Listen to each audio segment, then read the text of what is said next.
بسم اللہ الرحمن الرحیم۔ السلام علیکم ورحمۃ اللہ وبرکاتہ۔ آپ لوگوں کا اس چینل کو سننے کا بہت بہت شکریہ کہ آپ لوگ اسی طرح اس چینل کو سنتے رہیے اور تعلیم کی اس ویڈیو کو دیکھتے رہیے۔ فضائل ذکر میں سے ہے کہ اس کو خیال ہوگا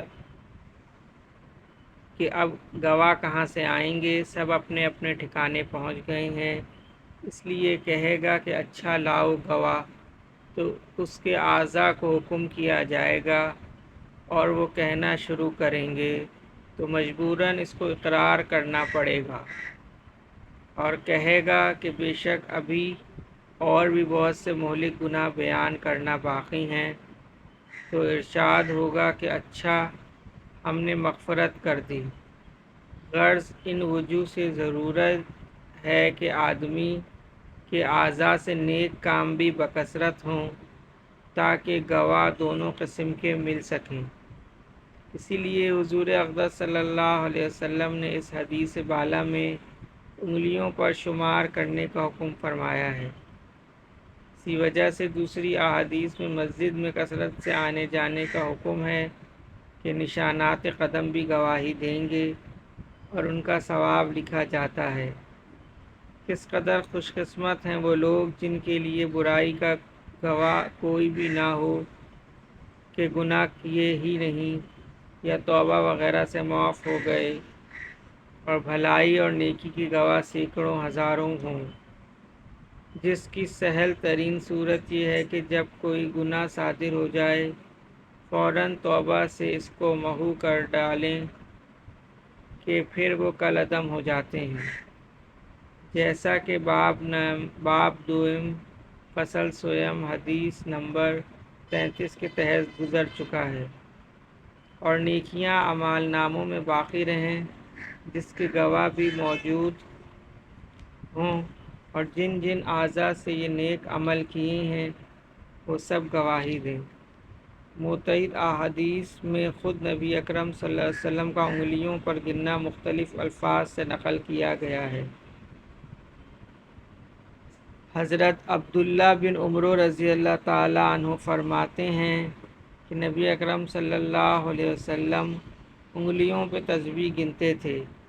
اس کے بعد حدیث والا میں اللہ کے ذکر سے غفلت پر رحمت الہیہ سے محروم کیے جانے کی وعید ہے کہ اس سے بھی محروم رہتے ہیں۔ قرآن پاک میں ارشاد ہے کہ تم مجھے یاد کرو، میں رحمت کے ساتھ تمہارا ذکر کروں گا۔ حق تعالی شانہ نے اپنی یاد کو بندے کی یاد پر مرتب فرمایا۔ قرآن پاک میں ارشاد ہے، سورہ زخرف رکوع نمبر 4 کا ترجمہ ہے، اور جو شخص اللہ کے ذکر سے خواہ کسی قسم کا ہو، قرآن پاک ہو یا کسی اور قسم کا، جان بوجھ کر اندھا بن جائے، ہم اس پر ایک شیطان کو مسلط کر دیتے ہیں، پس وہ شیطان ہر وقت اس کے ساتھ رہتا ہے، اور وہ شیطان اپنے ساتھیوں کے ساتھ مل کر سب کے سب ان لوگوں کو جو اللہ کے ذکر سے اندھے بن گئے ہیں سیدھے راستے سے ہٹاتا رہتے ہیں، اور یہ لوگ خیال کرتے ہیں کہ ہم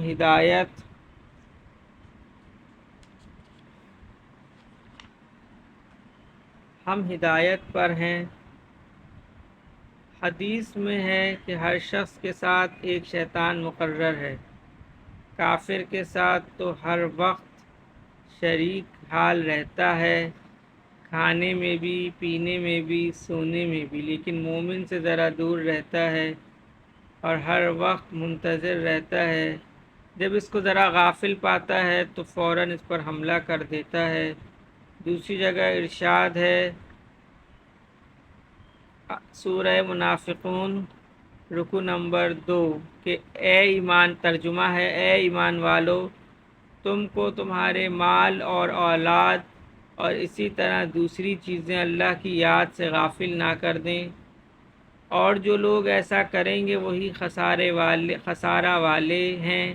اور ہم نے جو کچھ مال و دولت عطا کر رکھا ہے اس میں سے اللہ کے راستے میں اس سے پہلے پہلے خرچ کر لو کہ تم میں سے کسی کی موت آ جائے اور پھر حسرت و افسوس سے کہنے لگے کہ اے میرے پروردگار، مجھے کچھ دنوں اور مہلت کیوں نہ دی تاکہ میں خیرات کر لیتا اور نیک بندوں میں شامل ہو جاتا۔ اور اللہ جل جلالہ کسی شخص کو بھی موت کا وقت آ جانے کے بعد مہلت نہیں دیتے، اور اللہ کو تمہارے سارے اعمال کی پوری خبر ہے۔ جیسا کرو گے بھلا یا برا ویسا ہی پاؤ گے۔ اللہ جل شانہ کے ایسے بھی بندے ہیں جن کو کسی وقت بھی غفلت نہیں ہوتی۔ حضرت شبلی رحمہ اللہ فرماتے ہیں کہ میں نے ایک جگہ دیکھا کہ ایک مجنون شخص ہے، لڑکے اس کو ڈھیلے مار رہے ہیں۔ میں نے ان کو دھمکایا، وہ لڑکے کہنے لگے کہ یہ شخص یوں کہتا ہے کہ میں خدا کو دیکھتا ہوں۔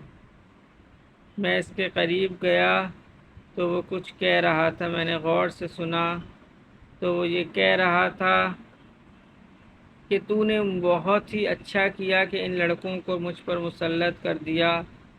میں نے کہا یہ لڑکے تجھ پر ایک تہمت لگاتے ہیں۔ کہنے لگا کیا کہتے ہیں؟ میں نے کہا یہ کہتے ہیں کہ تم خدا کو دیکھنے کے مدعی ہو۔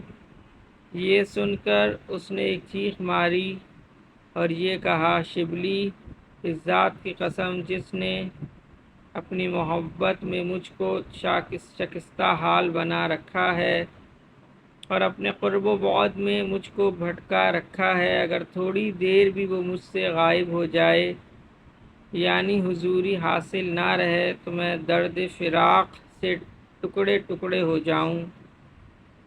اور یہ کہہ کر وہ مجھ سے منہ موڑ کر یہ شعر پڑھتا ہوا بھاگ گیا، تیری صورت میری نگاہ میں جمی رہتی ہے اور تیرا ذکر میری زبان پر ہر وقت رہتا ہے، تیرا ٹھکانہ میرا دل ہے، پس تو کہاں غائب ہو سکتا ہے۔ حضرت جنید بغدادی رحمہ اللہ کا جب انتقال ہونے لگا تو کسی نے کلمہ لا الہ الا اللہ تلقین کیا۔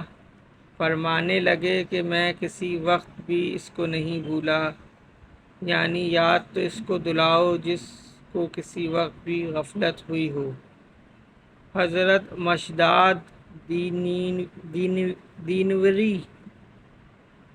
دینوری رحمہ اللہ مشہور بزرگ ہیں۔ جس وقت ان کا انتقال ہونے لگا تو کسی پاس بیٹھنے والے نے دعا کی، حق تعالی شانہ آپ کو جنت کی فلاں فلاں دولت عطا فرمائیں۔ تو ہنس پڑے، فرمانے لگے 30 برس سے جنت اپنے سارے ساز و سامان کے ساتھ میرے سامنے ظاہر ہوتی رہی ہے، ایک دفعہ بھی تو اللہ جل شانہ کی طرف سے توجہ ہٹا کر ادھر توجہ نہیں کی۔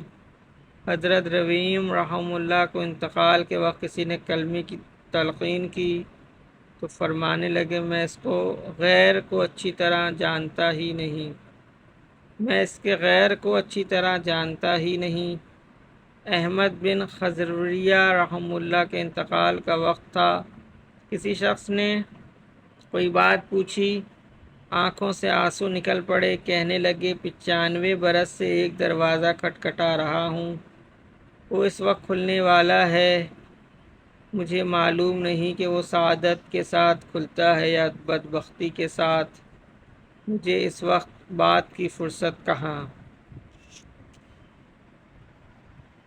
اللہم صلی علی محمد وعلی آل محمد، اللہم اعنی علی ذکرک و شکرک و حسن عبادتک، اللہم حاسبنی حسابا یسیرا، اللہم ارفع عنا البلاء والوباء، رب ارحمہما کما ربیانی صغیرا، اللہم اغفر لی ذنبی ویسر لی امری وبارک لی فی رزقی، اللہم لا تحرمنا اجرہا ولا تفتنا بعدہا۔ یا اللہ پاک تمام مسلمانوں کو شفائے کاملہ عاجلہ عطا فرمائیے، اور جو لوگ دنیا سے جا چکے ان سب کی بخشش و مغفرت فرما دیجیے۔ دین کی اس محنت کے لیے ہمیں بھی قبول فرما لیجیے، اور ہمارے آنے والی نسلوں کو بھی قبول فرما لیجیے۔ ہونے والے اجتماع کو اللہ پاک ہر طرح سے اس کی حفاظت فرمائیے اور قبول فرمائیے۔